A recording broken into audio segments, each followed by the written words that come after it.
നമുക്ക് നല്ല നാടൻ ബീഫ് ഫ്രൈ എങ്ങനെയാണ് ഉണ്ടാക്കുന്നതെന്ന് നോക്കിയാലോ? അപ്പോൾ പോകാം വീഡിയോയിലേക്ക്. ആദ്യം ഒരു ഉരുളി ചൂടാകാൻ വെക്കുക.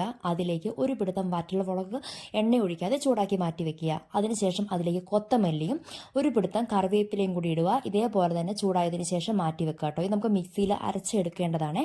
അതിനുശേഷം അതേ ഉരുളിയിലേക്ക് തന്നെ നമ്മുടെ വെളുത്തുള്ളിയും ഇഞ്ചിയും ഇട്ട് കൊടുക്കുക. വെളുത്തുള്ളി ഇഞ്ചിയും ഏകദേശം ആയി കഴിയുമ്പോഴത്തേക്കിനും അതിൻ്റെ ഒരു പച്ചമണമൊക്കെ ഒന്ന് മാറി കഴിയുമ്പോഴത്തേക്കിനും ഒരു 4 സവോള അരിഞ്ഞതും കൂടെ ഇതിലേക്ക് ചേർത്ത് കൊടുക്കുക കേട്ടോ. ഞാൻ സവോള ഇട്ടതിന് ശേഷമാണ് ഉപ്പ് ചേർത്ത് കൊടുക്കുന്നത്. ആദ്യം ചേർത്ത് കൊടുത്താലും കുഴപ്പമില്ല കേട്ടോ. 4 സവോളയാണ് ഞാൻ ചേർത്തേക്കുന്നത്. ഇതും ആകുന്ന നേരം കൊണ്ട് നമ്മൾ മിക്സിയിലേക്ക് മാറ്റി വെച്ച് നമ്മുടെ ആ മസാല കൂട്ടുണ്ടല്ലോ അത് നന്നായിട്ട് പൊടിച്ചെടുക്കുക കേട്ടോ. അത് പൊടിച്ച് മാറ്റി വെക്കുക. ഈ സമയം കൊണ്ട് നമ്മുടെ ഉള്ളി ഏകദേശം ആയിട്ടുണ്ടാവും. അതിലേക്ക് ഒരു പിടുത്തം മല്ലിച്ചപ്പ് ചേർത്ത് കൊടുക്കുക. അതോടൊപ്പം തന്നെ ഒരു 4 തക്കാളിയും കൂടി അരിഞ്ഞത് ചേർത്ത് കൊടുക്കുക. ഇനി നന്നായിട്ട് ഇളക്കിയെടുക്കുക. ഈ നന്നായിട്ട് വരണ്ട് വരണം കേട്ടോ. ഈ സമയം കൊണ്ട് നമ്മുടെ കുക്കറിലേക്ക് നമ്മുടെ ബീഫ് ഇട്ട് കൊടുക്കാം. നേരത്തെ തന്നെ കഴുകി വൃത്തിയാക്കി വെച്ചിട്ടുള്ള ബീഫാണ് കേട്ടോ ഇത് കുക്കറിലോട്ട് ചേർത്ത് കൊടുക്കുക. അതിനുശേഷം നമ്മൾ പൊടിച്ച് മാറ്റി വെച്ചേക്കുന്ന മസാലയില്ലേ അതിൻ്റെ നേർ പകുതിയും കൂടി ഇട്ട് കൊടുക്കുക.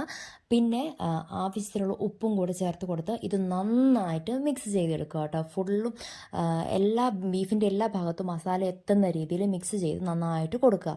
അതിനുശേഷം നമ്മുടെ ഉരുളിയിലെ ഈ ഇഞ്ചി വെളുത്തുള്ളി സവോള തക്കാളിയൊക്കെ ഇല്ലേ അത് ഏകദേശം വരണ്ട് വന്നിട്ടുണ്ടാവും.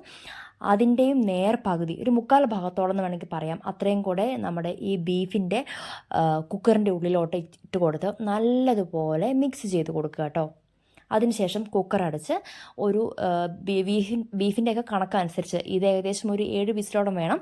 അപ്പോൾ നിങ്ങളൊക്കെ വീട്ടിലുണ്ടാക്കുന്ന അതിൻ്റെ കണക്കനുസരിച്ചിട്ട് എത്രയാണോ വേണ്ടി വരിക അതാവുന്നിടം വരെ വെയിറ്റ് ചെയ്യുക. ഈ സമയം കൊണ്ട് നമ്മുടെ നേരത്തെ ഉരുളിയിലിരിക്കുന്ന തക്കാളി സവോളയില്ല അതിലേക്ക് ബീഫ് മസാല ചേർത്ത് കൊടുക്കുക. അതോടൊപ്പം തന്നെ നമ്മുടെ മറ്റേ ഗരം മസാലയില്ലേ അതും ചേർത്ത് കൊടുക്കുക. വേറെ മുളക് പൊടി വേറെ മല്ലിപ്പൊടി മഞ്ഞൾപ്പൊടി അങ്ങനെയൊന്നും ചേർത്ത് കൊടുക്കുന്നില്ല കേട്ടോ. എന്നിട്ട് നന്നായിട്ട് വരട്ടി ഇത് ഈ കളറെത്തുമ്പോൾ അതിലേക്ക് പെരിഞ്ചീരകം ഇട്ട് കൊടുക്കുക കേട്ടോ. ഈ സമയം കൊണ്ട് നമ്മുടെ കുക്കറിലുള്ള ബീഫ് 7 വിസിലടിച്ച് ഏകദേശം റെഡി ആയിട്ടുണ്ട്. ഇനി നമ്മുടെ ഉരുളിയിലേക്ക് ഈ കുക്കറിൻ്റെ അപ്പാടെ ഒഴിച്ചു കൊടുക്കുക. വെള്ളവും എല്ലാം കൂടിയായിട്ട് നന്നായിട്ട് ഇത് ഒഴിച്ചു കൊടുക്കുക. ഇനിയാണ് ശരിക്കും പറഞ്ഞിട്ടുണ്ടെങ്കിൽ ബീഫ് ഫ്രൈയുടെ ആ ഒരു പണി തുടങ്ങുന്നത് കേട്ടോ. ഇനി ഇതിൻ്റെ വെള്ളമൊക്കെ നമുക്ക് നന്നായിട്ട് വറ്റിച്ചെടുക്കണേ. ഇത് നല്ല ഒന്നാന്തര ഗ്രേവിയാണ്. ഇതിന് നമുക്ക് വരട്ടി നല്ല കറുപ്പ് നിറം ആകുന്നിടം വരെ ആക്കണം കേട്ടോ. അപ്പോൾ കുറച്ചൊരു പണിയാണ്. പക്ഷേ വരട്ടി തീ നല്ലപോലെ കൂട്ടി വെക്കുക. കൈ എടുക്കാതെ ഇളക്കി കൊടുത്തുകൊണ്ടേ ഇരിക്കുക കേട്ടോ. ഇങ്ങനെ ഏകദേശം ഒരു വരണ്ട് വരുമ്പോഴത്തേക്കിനും ഇനി ഒരു പിടുത്തം കറിവേപ്പിലയും കൂടെ ഇതിൻ്റെ അകത്തേക്ക് ചേർത്ത് കൊടുക്കുക. ഇതിൻ്റെ ഒപ്പം തന്നെ എരിവൊക്കെ ഭയങ്കര ഇഷ്ടമുള്ളവരാണെങ്കിൽ പച്ചമുളകും കീറിയിടാം കേട്ടോ. അപ്പം നമ്മൾ അങ്ങനെ ചെയ്യുന്നില്ല. എന്നിട്ട് ഇനിയും നന്നായിട്ട് ഇത് വരട്ടി എടുക്കാം കേട്ടോ. ഇത് ഏകദേശം കണ്ടോ അതിൻ്റെ വെള്ളമൊക്കെ നല്ല പോലെ വറ്റി വന്നിട്ടുണ്ട് കണ്ടോ. വരട്ടി അങ്ങ് എടുക്കുക.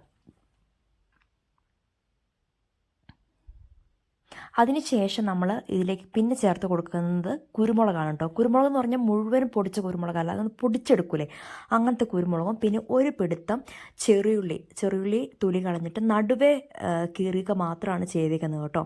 ഇതും കൂടി ഇതിലേക്ക് ഇട്ട് കൊടുത്ത് നല്ലപോലെ വരട്ടിയെടുക്കുക. അപ്പോൾ ഈ ഉള്ളിയൊക്കെ വാടി ഇതിൻ്റെ ഈ ഗ്രേവിയൊക്കെ ഇതിലേക്ക് പിടിക്കും. ഈ ചെറിയുള്ളിയോടൊക്കെ പിടിച്ച് കഴിയുമ്പം നല്ല ടേസ്റ്റാണ് കേട്ടോ. ഇത്രയേ ഉള്ളൂ പണി. ഇനിയിപ്പോൾ ചെണ്ടക്കപ്പയോ പൊറോട്ടയോ എന്താണെന്ന് വെച്ചിട്ടുണ്ടെങ്കിൽ കൂട്ടി അങ്ങ് കഴിച്ചാൽ മതി കേട്ടോ. അപ്പം വീഡിയോ എല്ലാവർക്കും ഇഷ്ടപ്പെട്ടെന്ന് വിചാരിക്കുന്നു. മറ്റൊരു ഇൻട്രസ്റ്റിംഗ് വീഡിയോ ആയിട്ട് ഞാൻ വീണ്ടും വരാം. അതുവരെയും ബൈ.